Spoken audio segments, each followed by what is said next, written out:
This is the default WooCommerce checkout page. And as you see, it doesn't look any good. It's quite ugly. It's bloated. And more often than not, it contains unnecessary fields. And you can't do much about it unless you're willing to dig into code.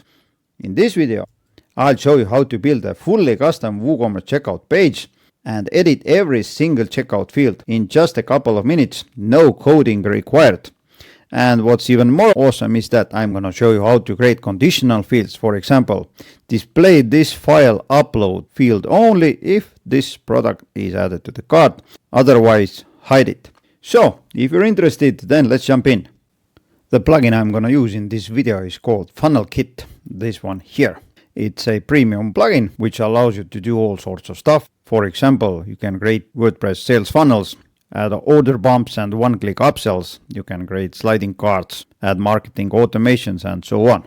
So I have this plugin installed, and in order to create custom checkout pages with custom checkout fields, I'm going to go to the Funnel Kits and Store Checkout. Now I have made a separate video about the whole plugin. In it, I'm covering how to create funnels and other cool stuff. I'm going to put the link to this video in the video description. Therefore, in this video, I'm going to show you just how to create custom checkout page and edit your checkout fields. So, first thing first, let's create a checkout page. There are a bunch of templates here you can choose from. For example, let's take a look at this one.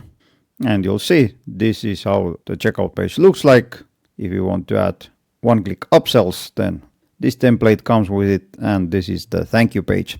All this is customizable.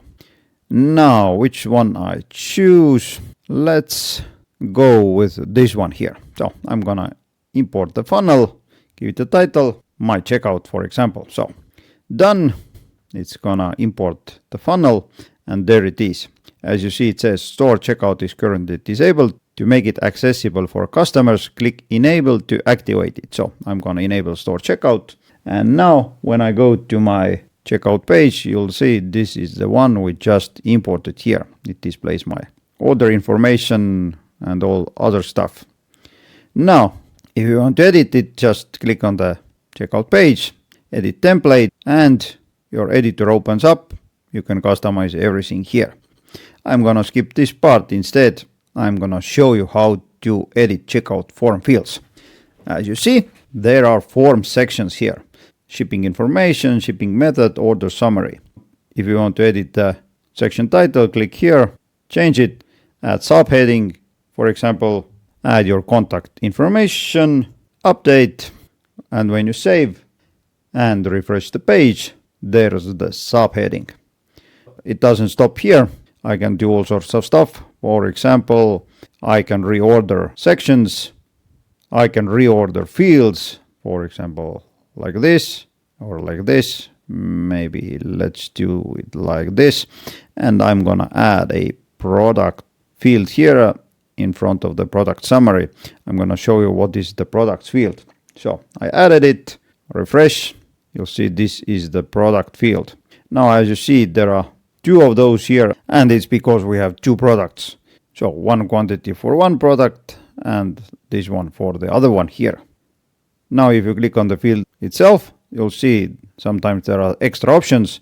For example, I can enable the product deletion. Let's update it, save it, refresh the page, and now I can delete the products like this. So what else can we do? We can delete the whole sections. We can add new section. For example, let's add a section called file upload. This one here. As you see, these are the default fields we can use, but we can also add our custom fields. Let's click on this add new field button here. Under the field type, you'll see there are a bunch of field types: single line text, checkbox, radio, HTML, drop-down, select, multi-select, paragraph text, number, telephone, hidden field, password field, email field, and file upload. Now, if you're a previous Funnel Kit user, then they did not have this file upload. It was recently added. I'm going to select the file upload. Next, I'm going to give it a title, upload your design, field ID. I'm going to also add file upload as an order meta key. Upload skin, whether it's modern or upload button, I like modern more. Now I can select what is the maximum file size. I'm gonna leave it as 5 megabytes. Accepted file types: PDF, JPEG, PNG, doc and docx. Since I want only images to be uploaded, I'm gonna leave those 4 here. Maximum files, I'm gonna set it to 2. Next, whether to display this uploaded file on thank you page, order emails, and whether it's required. It's gonna be required because I want users to upload their own custom designs. Let's add it, and now I just need to drag it inside this section, and I'm gonna reorder it, and I'm gonna put the file upload section below the order summary. Let's save it, let's refresh, and what do you know, order summary, file upload with related information, and done. Before I proceed, I need your help with something. That is, hit that like button so the algorithm thinks I'm cooler than I actually am. Now what else can we do here? As you see, there is a button called Add New Step. Let's do it. We have step 1 and step 2. Payment information containing gateways will be automatically added to the end of order form, so it's gonna be the last item always here. Now what I'm gonna do, from the step 1, I'm gonna delete the shipping information and shipping method. Instead, I'm gonna add those 2 sections here. So section title, shipping information, add, and what I'm gonna add is first name, last name, phone, email, and I'm gonna add a new section called shipping method, and I'm gonna add this shipping method field inside it. Now I'm gonna add a new section that is address. Let's add it, let's drag it here, and I'm gonna drag the billing address field inside it. Now when you click on it, you'll see that some of those fields are deactivated and some are activated. If you open it up, you'll see that you can change the label, placeholder text, and set it whether it's required or not. If you want the state field to be deactivated, then just click on it and you'll see it's deactivated. So let's update it. Let's save. One more thing, I'm gonna set it to not required just to make the demo a bit smoother. Okay, there it is. Let's refresh.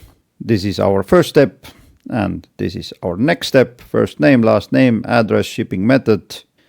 Let's change the country, and you'll see there are other shipping methods available. Awesome.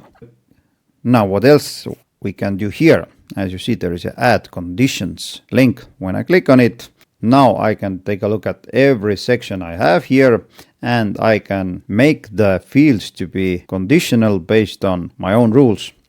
Now when we talk about this conditional fields option, then this was recently added. It wasn't available before. So if you're a previous user, then this is the reason you haven't noticed it.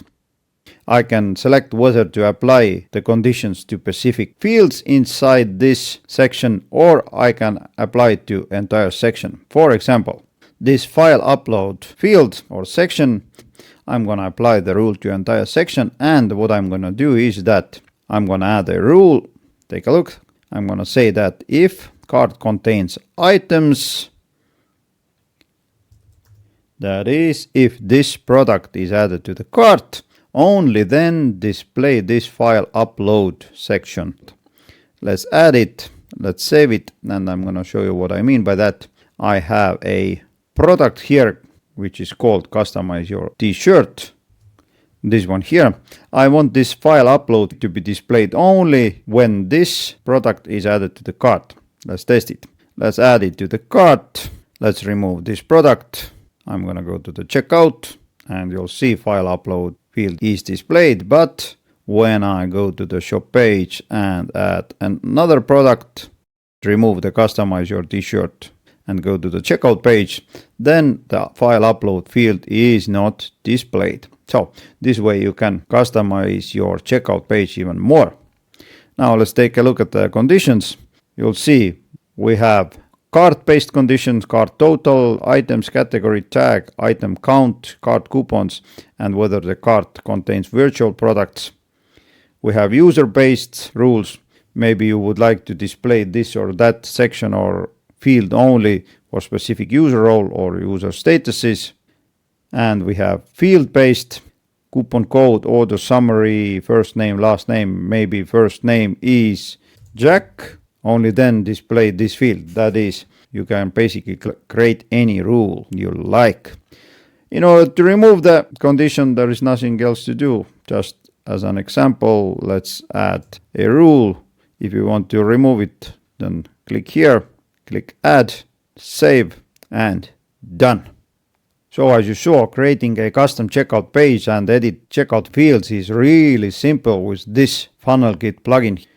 If we take a look at the pricing, then you'll see that these are the current prices. I'm going to put the link to this plugin in the video description.